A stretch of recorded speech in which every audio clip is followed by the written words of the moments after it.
Hello and welcome to the first meeting of our engagement network. I'm Sarah Bailey and I'm currently the Vice President for Engagement at the British Pharmacological Society.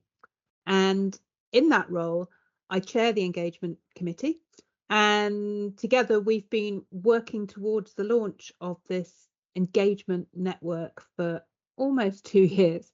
So it's great to see it come to fruition. So this is our first event for the engagement network. It's now established on the community platform. It's for anybody and everybody in our membership who are enthusiastic engagers of the public across diverse audiences. And the aim of the network is really to build a community of pharmacology engagement practitioners within the society to help share best practice, ideas, resources, and consider issues like funding and training for engagement. For me, I really see engagement being at the heart of the Society's mission to promote and advance pharmacology. And I've worked with the Engagement Committee to try to support the BPS in delivering that mission. I personally want to see the public more involved in the discovery of new medicines, enabling them to understand the drug discovery processes and how that influences their future medicines. And the context for this has never really been more evident than in the last couple of years with the COVID-19 pandemic and the interest that that's generated in vaccines, vaccination, and where those vaccines are coming from. And also the need for scientists to understand public concerns and the help build trust in the processes around where new medicines and new vaccines are coming from, so that we can encourage uptake of those new developments. So I guess the challenge is, how do we do that? And working with the British Pharmacological Society, one route is this newly established engagement network or engagement community, really to try and support them to take up this challenge, being proactively involved in planning projects and delivering activities in this space. But what makes for good quality public engagement, which is what leads us to the topic for today's first webinar. We're hoping this is the first of several. We might have them every 2 or 3 months if they're viewed as being valuable and successful to the community. So we're going to start today with Paul Manners. Paul originally trained as a secondary school teacher, but he's also worked at the Open University and at the BBC on national engagement campaigns. He's currently Director of Policy at the National Co-ordinating Centre for Public Engagement, which is based at the University of the West of England, or UWE, in Bristol. The NCCPE is a not-for-profit organisation. It's funded by UKRI, the Research Council's Wellcome and Higher Education Funding Councils. And Paul's going to talk to us today about what is public engagement. So over to you, Paul. That's lovely. Thank you very much, Sarah. And it's great to see you all. And it's fascinating. I was sent a list by Sarah of who was hoping to join us today, and the fact that you're based not just around the UK but around the world, that you've got very different roles in relation to pharmacology and in relation to public engagement. And I hope over the next sort of 45 minutes we can have a conversation really about public engagement and about your understandings of it, and hopefully I can provide a little bit of helpful insight. I do hope we can use the chat to share thoughts, and I'll try and keep my eye on the chat as we're going along. I'm also going to invite you to talk to me about what your take is on public engagement. So there is a button at the top of the screen, the reactions button right at the top right, where you can put your hand up if you click on that. So I do hope that you will talk to me a little bit, at least, over the next 45 minutes or so. As Sarah was saying, I've had quite a long career, and engagement has been at the heart of the work that I do. My father was very keen to interest me in science. As predicted. And I'm hoping that you can still hear me. Apologies, I get a little bit of interference on Teams. But yeah, my father tried to encourage me to become a scientist. My mum actually won, and I got drawn into poetry and literature and studied English literature and ended up as an English teacher for a few years. I then worked at the BBC at the Open University, working on educational television and public engagement to support their mission. And then I ended up at the BBC working on a number of learning campaigns linked to things like the Blue Planet, which was a joy. But my heart is in connecting knowledge with the public and inspiring learning and engagement and involvement. And I'm very proud to be a co-director of the National Co-ordinating Centre for Public Engagement. We were set up about 14 years ago to support universities in particular to engage better with the public. And we do that in all kinds of ways. We run events, we offer training and development. We spend a lot of time with funders thinking about how to incentivize public engagement well. And yeah, we love engagement, and it's lovely to be with you today.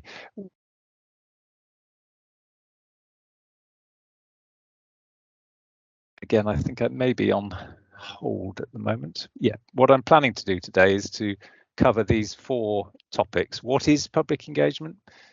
Who are the public?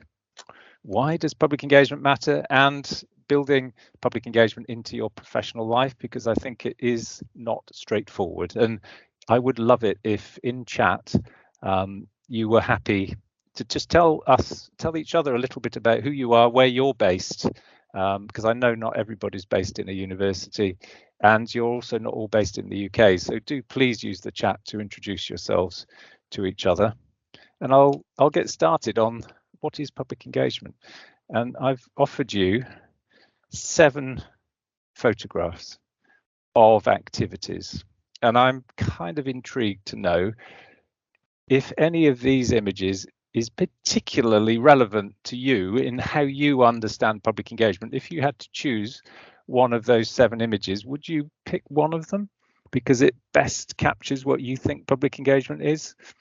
Or equally, some of those images may to you be not what public engagement is, and you might want to tell us that as well. But any of these images resonate with you, please do use the chat and perhaps put the number that you think is best evokes public engagement for you, or put your hand up.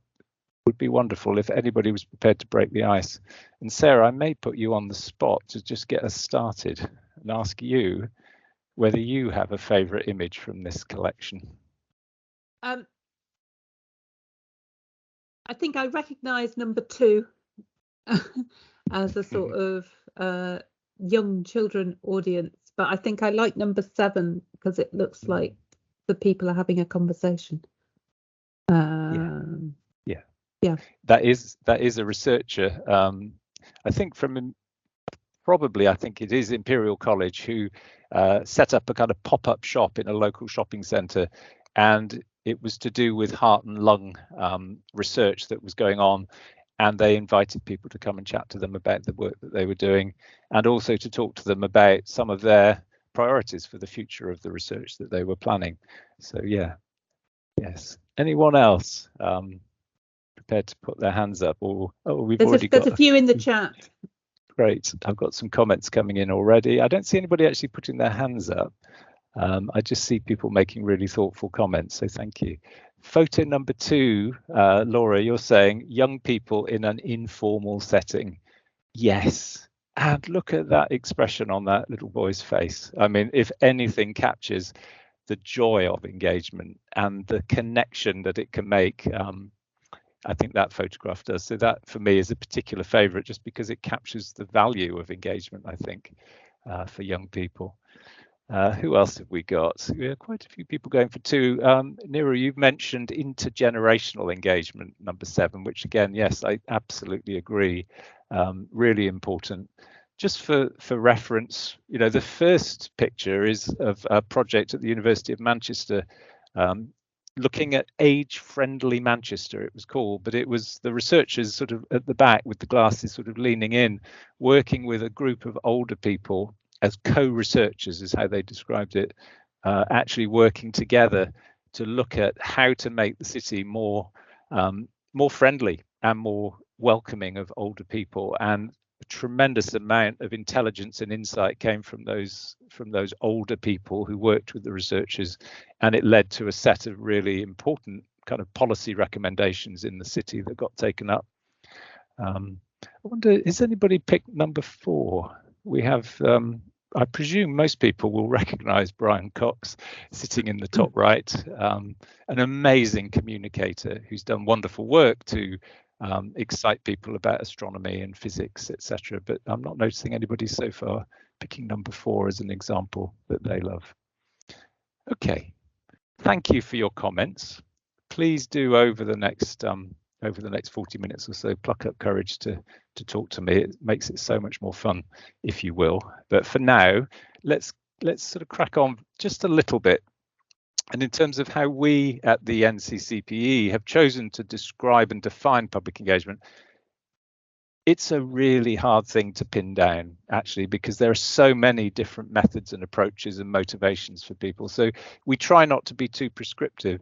What we focus on, we talk about it being a myriad of approaches, but we really focus on this idea of a two-way process. And I think, Sarah, you mentioned in your comment, it's a conversation, and that's why you liked it. And I think for us, that is right at the heart of engagement, that there's a real sense of mutuality, and that this isn't just going and giving a lecture or presenting findings of research, but it is actually about talking and sharing understandings and building collective meaning, really, about what is the significance of the work. So we really emphasize that mutual benefit. We also, as I said earlier, and I know not all of you work in universities, but our focus is mainly universities, but we also recognize that public engagement can actually animate various ways in which universities work. So top left, public engagement with research. I suspect for quite a lot of you, that's where your sort of primary interest is, if you are researchers, is finding ways to connect people to your research. Knowledge exchange is another area in the UK that's increasingly being urged and prioritized by funders to increase the application of research. And so it has a place in knowledge exchange. It has a place in the curriculum, top right, I think in the student experience. And increasingly, I think that teachers in universities are trying to create opportunities for undergraduates and postgraduates to take their academic learning into community settings. So for instance, and I'm not sure if this is the case in pharmacology, but certainly in areas, say, like legal practice, having legal clinics where, with supervision, undergraduates are able to begin to apply their legal knowledge in real situations, working with communities in a very supported way. And then finally, bottom right, social responsibility. And I suspect, you know, for some of you, perhaps if you work in industry, it's in this sort of heading that your company supports this work. It's seen as a kind of civic social responsibility to connect and engage and inspire young people perhaps to get involved in science or in pharmacology. So I hope that's quite helpful as just sort of positioning where public engagement might sit. I think the final thing, just going back to that slide we looked at initially, which sort of mapped out some various ways of approaching public engagement. What we try to emphasize is that public engagement can serve very different purposes. It's not just one thing. It's different at different points in time, perhaps in a project that you're running, and it certainly creates different sorts of opportunities. Top left, the inspiring side of things, where your focus is really just on, your focus is on generating interest in supporting learning and really inspiring people with the work, and that's great. And there's many examples of people doing that really well. On the top right, consulting, where actually your approach is not to share what you know and to try and build conversations around that. Your goal is to actually listen to people and to understand how they make sense of things and what their perspectives and what their knowledge is. And so you are, perhaps through dialogues or discussion or focus groups, you are actually trying to elicit real understanding and insight, which can be hugely powerful and useful to you as a researcher. And then the third category, which I think, Sarah, you perhaps alluded to a little, certainly when I was talking to you in advance, your hope is to get more collaboration between, say, researchers and patients and carers of patients, so that the work that's done is done more collaboratively. And so those sort of purposes are different, and they're all good purposes, but don't get too I guess what we try to do is to get people to be clear about why they're trying to engage and what ends they're trying to achieve. I'm going to pause there. And David, it's lovely to see you, and I see that you've got your hand up, so let me invite you to ask me a question or make a comment. I'll stop sharing my screen for a moment. Hello. Yeah, and I think, David, a blog is a brilliant example of the of that inspiring kind of purposeful public engagement, where you are just sharing your work in progress, inviting people, I think, to find out more. And hopefully through your blog, not only did you get lots of people viewing it, but you probably got a lot of interaction with people, and they commented on it, or they tried to get in touch with you to sort of follow up. So it's a wonderful way, I think, of just opening up your work and becoming more, I guess, more engaged with the public. But yeah, a lovely example. Okay, so shall I just keep pressing on just to give people a little bit more context about public engagement? And I wanted to talk briefly about, so we talk about public engagement. Who are the public? How do we make sense of who the public are? I think some people will just say, oh, the general public are the people I'm interested in talking to, but I think we always try to encourage people to be a little bit more precise than that, and to think really carefully about who might have an interest in what aspects of your research for what particular reasons, so that whatever you do is much more kind of meaningful to them, rather than just trying to talk to anyone and everyone about the work that you do. So the examples I showed earlier, I think, were very sort of focused and targeted. So for instance, that engagement that was focused on working with young people was really thoughtful about how to connect to young people. It involved youth workers, it involved teachers who have real expertise in working with young people. And as a result, I think was really professionally done and led to some really fantastic results. When we talk to colleagues in universities, we're aware that they often are thinking about their engagement with lots of different groups of people in society. So they will be often very focused on engaging with policymakers, for instance, trying to influence policies around their particular area of research. They may well be very focused on working with the public sector, perhaps with clinicians or people working in professional practice. They may be interested in working with civil society organisations and groups, charities, etc. And certainly lots of interaction with business and with sort of commercial operations, trying to take products, develop products, influence kind of future products from companies, etc. So where do the public sit in that? And I think what we try to encourage people to do is not to think of, oh, and then there's a fifth group who are the public, and I need to go and talk to the public.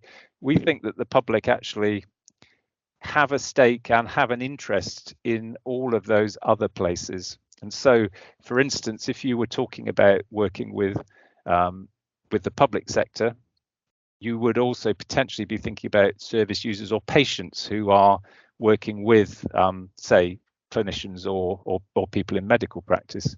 If you were thinking about working to influence policy, you might well also be thinking about the public as citizens or as voters who themselves have strong stake in whatever the topic is that you're trying to connect and engage with.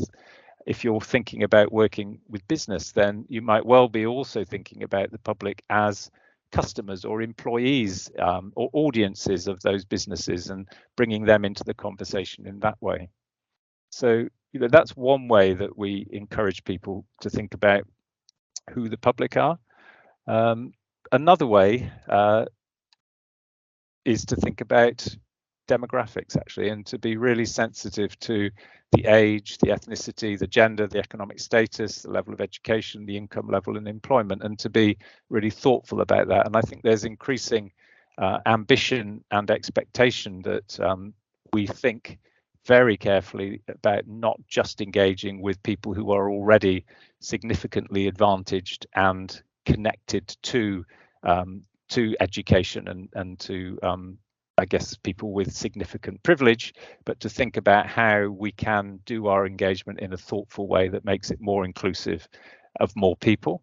And that's certainly something that UKRI and Wellcome and other funders push very hard.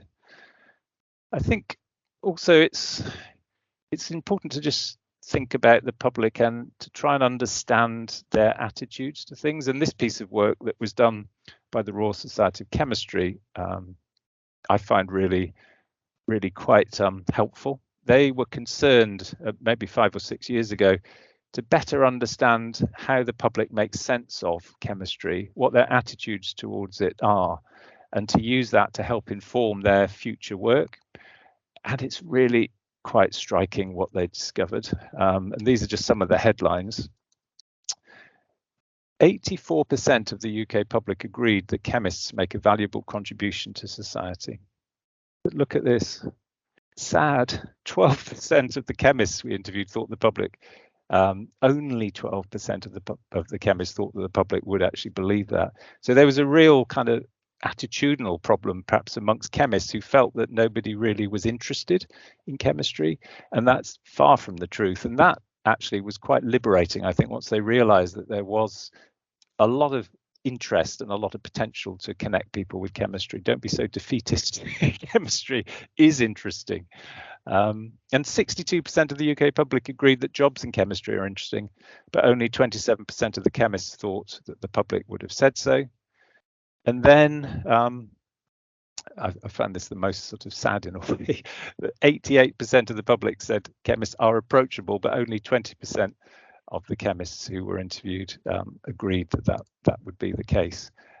So yeah, that's just one of the findings from the research, but it provided lots more insight. And we'll send these slides to you after the event, but they produce some really thoughtful reports. And I don't know, Sarah, whether you have already done research into public attitudes to pharmacology and so on, but using that insight can be very creative, actually. That isn't something that we've done at the society. I think we've kind of held to the public attitudes to science survey that was done a few years ago, but nothing sort of discipline specific. Interesting. It is really interesting and very helpful, I think, to then think about how you might develop engagement programs that are responsive to what the public actually think and feel about pharmacology, what concerns they have, what interests and excites them. So I definitely recommend having a look at what they did. Another interesting model is the one developed by the British Science Association, and they polled the public and did focus groups to try and understand public attitudes to science, which builds on the survey that you just mentioned, Sarah. What they discovered is that there's about 24% of the UK population who are engaged or kind of professionally involved in science. So about a quarter of the population is. But what they also discovered really from reflecting on this is that that is where, frankly, the majority of public engagement with science tends to be focused on people who are already quite engaged and significantly prepared to have those sorts of conversations. What they then categorized was about 50% of the population are what they called inactive, interested in science but make no particular efforts to engage. And then they've discovered 25% of people who they called basically not interested. They just don't see science as being for them. But what the British Science Association have done is to use this insight really to shift the focus of their work from that 25% of very committed and interested people. They feel their responsibility is to put more of their time and energy into trying to shift people from inactive towards engaged, or even, and this is particularly challenging, to shift from not interested to inactive. And that's the way that they've kind of refocused their strategy as an organization and have done some very interesting work as a result. So I'll just open up a question to you, and again, hopefully you can use chat, and hopefully somebody might want to share your thoughts with this. But who are the key groups that you, in your work, you feel you need to engage? How are you engaging with them? What are some of the challenges and opportunities you're facing in your own context? It's just sort of interested if anybody is prepared to reflect on where they have got to in their thinking about who their public are that they're trying to engage with. And I would love it if somebody wanted to tell me what they're thinking. But I'm also looking at the chat, and Sarah, maybe you can help me here whether there's things coming in the chat, whether you have any comments yourself on who your public or publics are. So for me personally, as a sort of basic fundamental scientist, I've always slightly struggled with the idea of getting a. So I work on, how the brain responds to stress and how we can use that information to maybe have more targeted and effective antidepressants. But, if I sit down with a focus group of depressed patients to talk about the issues and the challenges, it's not fundamentally going to change the fact that I want to work on the opioid receptors, because that's what I'm interested in. Yeah. And it's not as if the problems with antidepressants aren't really well documented. So I kind of struggle with that idea of, as a basic scientist, how that's really going to inform and challenge what I'm doing on a day-to-day basis with my research. But there is huge interest from people in that sort of mental health treatment and depression. So a lot of the stuff I tend to do is public talks and lectures through that route. But I'm not sure that I really get to that sort of quality conversation element, which is perhaps why that photograph appealed to me, because it's like, well, that's what I'd like to be doing, but I don't really see how that changes my day-to-day experience. I don't know if anybody has come forward in the chat or would like to put their hand up and make some observations. There was a comment from Jennifer to you, David, saying that she's very interested in single ion channels. So I thought you might, if you hadn't seen that, you'd like to hear that. I did listen to an absolutely fantastic interview between Jim Al-Khalili and Peter Higgs. And Peter Higgs discovered the Higgs boson particle, and Jim Al-Khalili asked him, could you explain in a minute what the Higgs boson particle is? And he said, no. That's a ridiculous thing to ask me to do, which I thought was a good answer. But he said, give me 10 minutes and allow me to have a conversation, and I can have a meaningful conversation with somebody about it. But I cannot describe it cold to somebody I don't know. I need to have a conversation where I can establish where they're coming from, what they might already know, and I can build on that. And at the end of it, hopefully they will understand a little bit more this very complex phenomenon. But I just thought that was your point in a way, Sarah, which is having those meaningful conversations, and those allow you, I think, to open up the work, and people are surprisingly fascinated, even by very abstruse and difficult areas of science, I think, often. Yeah. And I also remember listening to an interview with Ottoline Laser, who's the new chief executive of UKRI, and she was asked about the kind of public engagement she would like to see more of happening across the researchers that are funded by UKRI.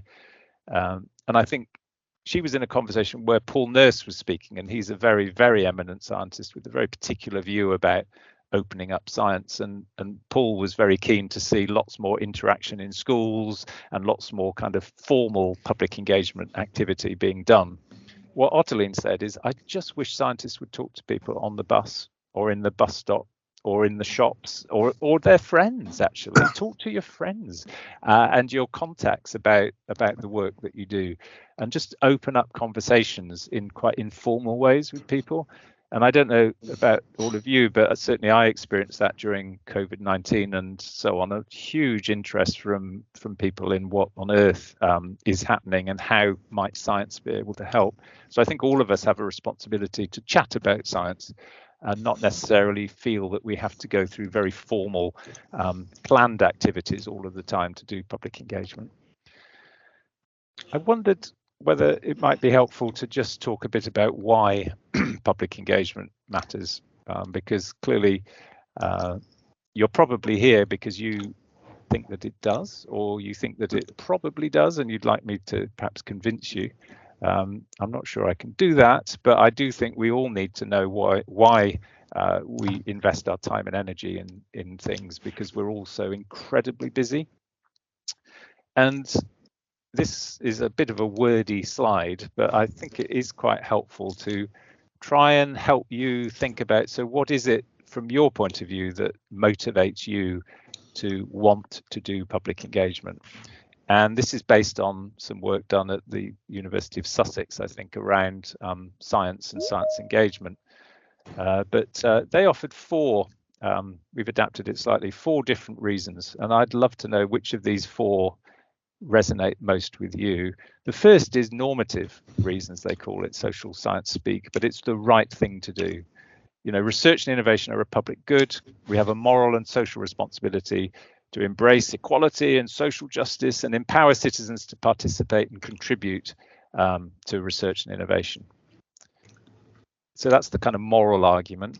There's what's called a substantive argument, which is that it actually allows us to do better science. It will produce more valuable knowledge if we involve citizens in the process. Public engagement helps us, really maximize public benefit. It helps perhaps reduce health impacts. It increases environmental sustainability. It enhances well-being. It just has really significant benefits.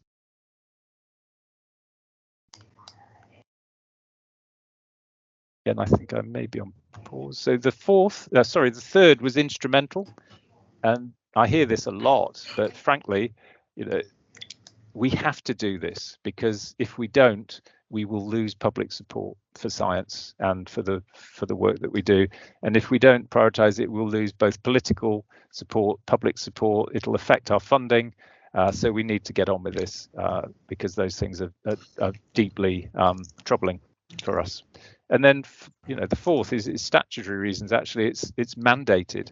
And for those of us who work sort of more in health research, then the NIHR, for instance, over the years has increasingly put leverage on people to say you have to do patient involvement if you're going to get funding from us. So how do those 4 possible motivations resonate with you? If you had to pick one of them, which would you pick? So you as ever, you've leapt in the chat and you've said you'd probably go because of A, particularly in relation to animal research, but you've come around to B with more experience. So you're on a journey. Do you want to talk about that?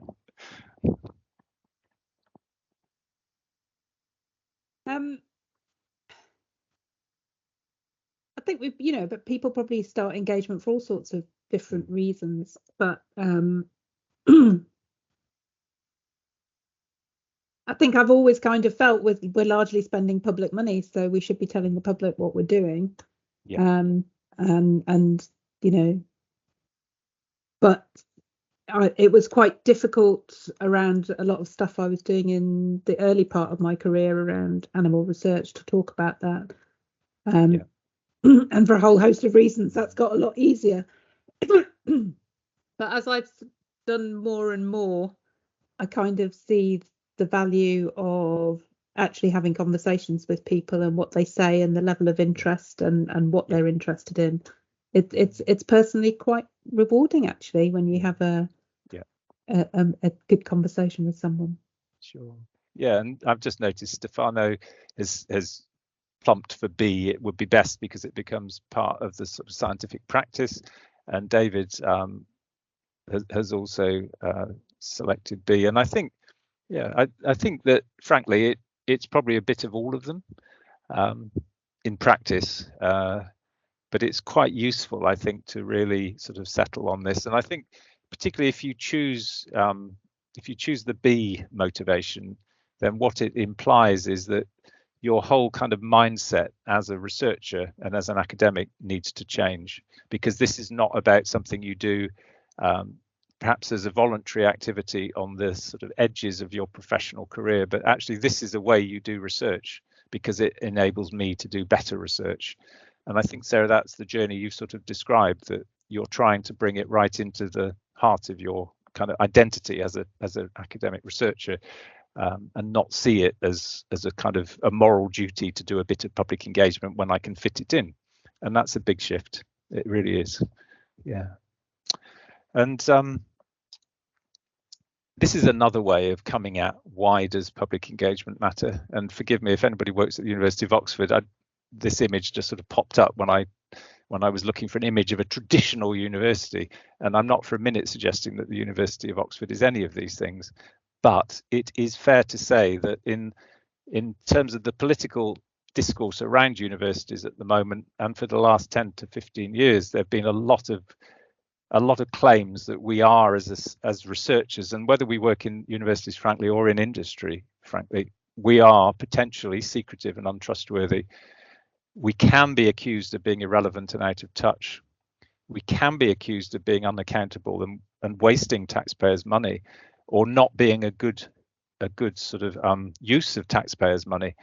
And we can also be accused of being elitist and reinforcing inequality. So, these are really quite profound challenges to us as a group of people who care about science and research.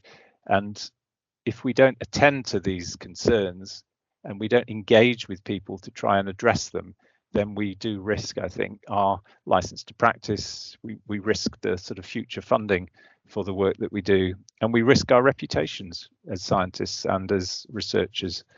And so we try to present a more positive picture, frankly, than that rather gloomy picture.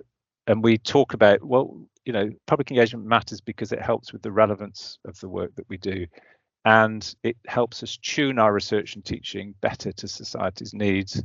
It helps innovation to flourish. I think many people have found that by engaging with patients and service users, with customers of new products, they're better as a result. They're better and they serve the needs of the public better. I think you can make the same case around accountability, that if we don't engage and actually really open up the difference that we are trying to make and try to share it when we do succeed, then people don't understand the value of the work that we do. I think it can really help with building trust. Sarah, you mentioned animal research, which has gone through some really tricky and sticky times. And a few years ago, many of you will remember, the pushback around GMO crops that were just being pushed through really quickly without taking any account of how the public felt about those new technologies and the concerns that they had. If we had listened better at that point in time, we'd have made more sensitive decisions, perhaps about where and how to invest. And so the trust that was lost takes a long time to win back. And I think also, I think all of us probably care about our social responsibility, and we want to do good as people, whether it's through our companies that we work with or through our universities. So we tend to argue for those 4 areas as being useful hooks to kind of define why public engagement matters and what difference it can make if we do it well. So you've been ever so quiet today, apart from in the chat, and I just always get anxious. It's so lovely to run these events when you're in a room with people. So I do hope that this is proving to be useful for you. Carl, I've just noticed a question from you, so why don't we just take a quick look at that? We've got about 5 minutes before I stop, but if anyone else has any comments or questions, I'd be very keen to hear them. And David, I think you put your hand up, so I'll come to you in a minute. But if maybe should we start with Carl's question? I don't know, Carl, whether you'd like to put your camera and microphone on and speak the question, or whether you just prefer me to read it out.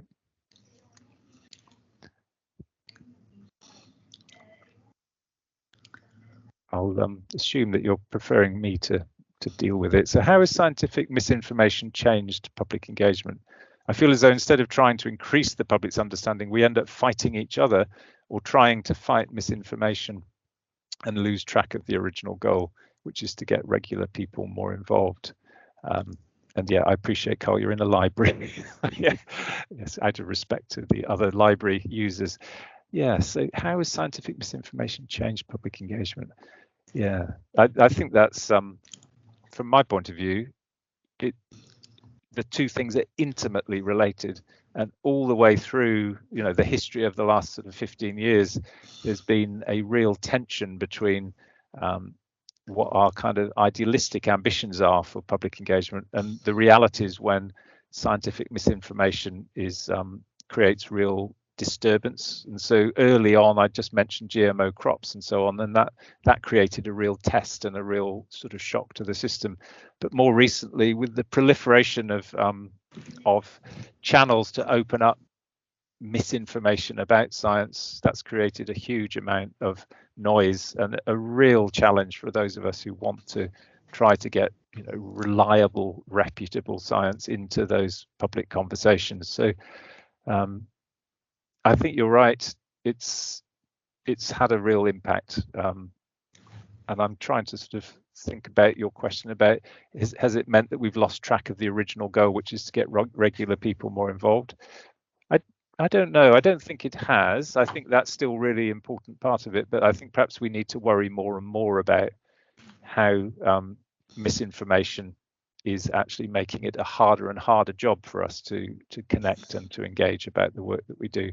So I think it is just making it harder. I don't think it's, I don't know. I don't know whether that's helpful. I don't know, Sarah, whether you have any views about that. I just noticed, Jenny, thank you. Yeah, anti-vax communications are the challenge today. Exactly.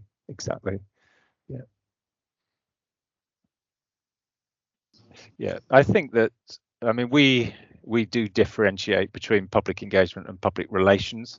I think public relations is very important. You do need to protect your reputation as an organization, and there are people who are professionals and experts in public relations, and they have particular objectives for that.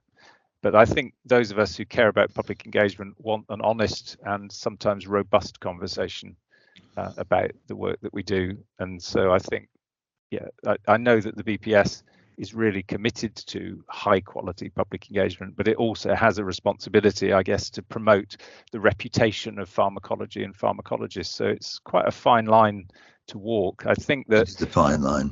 Yeah, I think the final thing that I just wanted to leave you all with was just a reminder, actually, that public engagement is hard to build into your professional life. And that was why the centre that I co-direct was set up, really, because the funders recognise that there's tremendous pressure on researchers and to do an awful lot of things, including perhaps particularly to publish papers and to burnish their academic reputations. And it's on that basis that you get promoted, and it's on that basis often that you win the respect of your peers.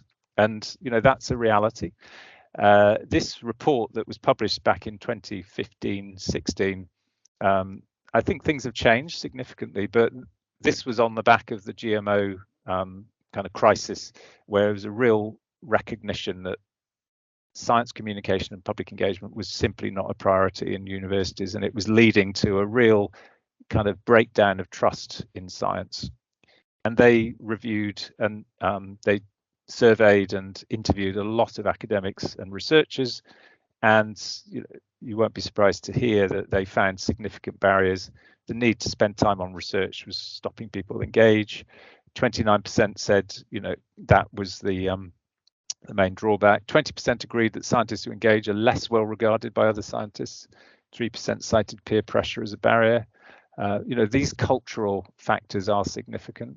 I think it's great that the BPS is trying its very best to address some of those cultural pressures and to really encourage people in the society to value this work and to provide you with support and guidance and training, and to create networks like these that bring you together to look at how can you collectively get better at this, and how as a society can you perhaps do some really good thinking about, so where should we as a society perhaps focus our efforts? Are there some particular aspects of public engagement that are particularly relevant and important for us to develop over the next 2 or 3 years?